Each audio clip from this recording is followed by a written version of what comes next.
احلى صينيه رز معمر. بتقولوا عليها رز معمر ولا بتقولوا رز مدسوس يا ولاد؟ على حسب بقى البلد، اللي عايز يقول حاجه ايه يقولها، مش هتفرق.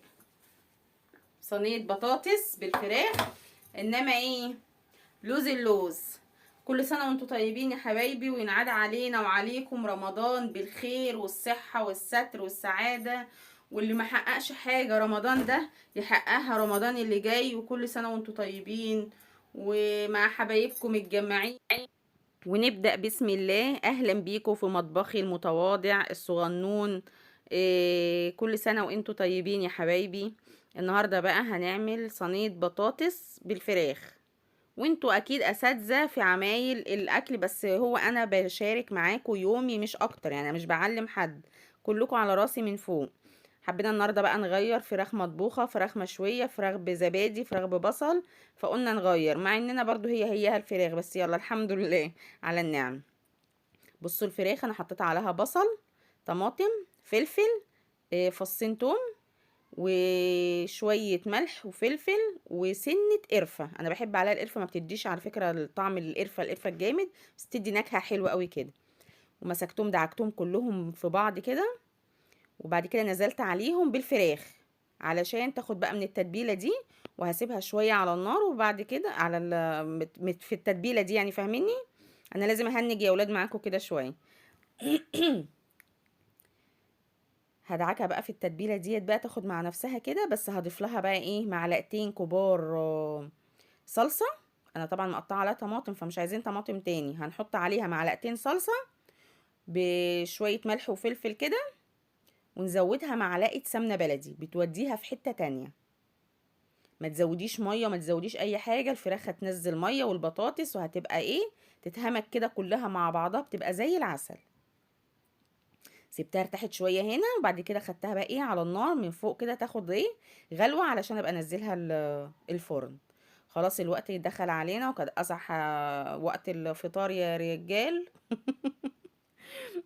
فحبيت اعمل ايه، صينيه رز، مش هعمله المره دي في برام بقى، تغيير، هعمله في صينيه.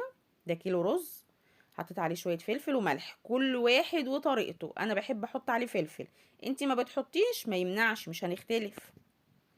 هنحط بقى اللبن ده لبن شاريه من واحده فلاحه، يعني زي العسل ما شاء الله، وانا بكب كده وقعت منه حته قشطه كده. وهنا حطيت، بص البطاطس اهي، وصينيه الرز في الفرن، اما تتشرب نحط لها السمنه على طول. ايه رايكم؟ اهي الرز اتشرب كده خلاص، نحط له بقى معلقتين سمنه. السمنه دي سمنه جاموسي فلاحي من واحده فلاحه برضو بجيب منها اللبن، سيحها كده وحطها في البرطمان ده، باخد منها للرز، باخد منها للبيض، فاهمين؟ فاهمين. بصوا الرز لازم نحط له السمنه، والمفروض قبل السمنه نقعد ايه، ايوه نعمله كده، فاهمين، نعمل له فتحات كده علشان السمنه تنزل فيه، فاهمين يا ولاد؟ فاهمين. بصوا بخلي السمنه تبقى في كل حته في الصينيه، علشان كله يشرب من السمنه البلدي دي. بس كده ندخله بقى الفرن تاني، ونغطيه بغطا علشان يتردد بقى بالسمنه ديت، وايه، ياخد راحته بقى، هو كده ما استواش 100% يعني، فاهمين. نغطيه بقى علشان نكتم البخار بتاعه يستوي. بصوا صينيه البطاطس خلاص استوت، ندخلها بقى تحت الشوايه، تاخد اللون الحلو اللي زيكم ده. هنا خلاص المغرب قال الله اكبر، صوما مقبولا وافطارا شهيا، ربنا يتقبل منا ومنكم يا رب. نحط بقى الفطار.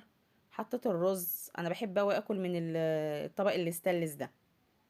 حطيت الرز وحطيت البطاطس والفراخ، وحطينا برضو مخلل وعيش، بس ما صورتهوش يعني، عشان اللي عايز ياكل من ده ياكل.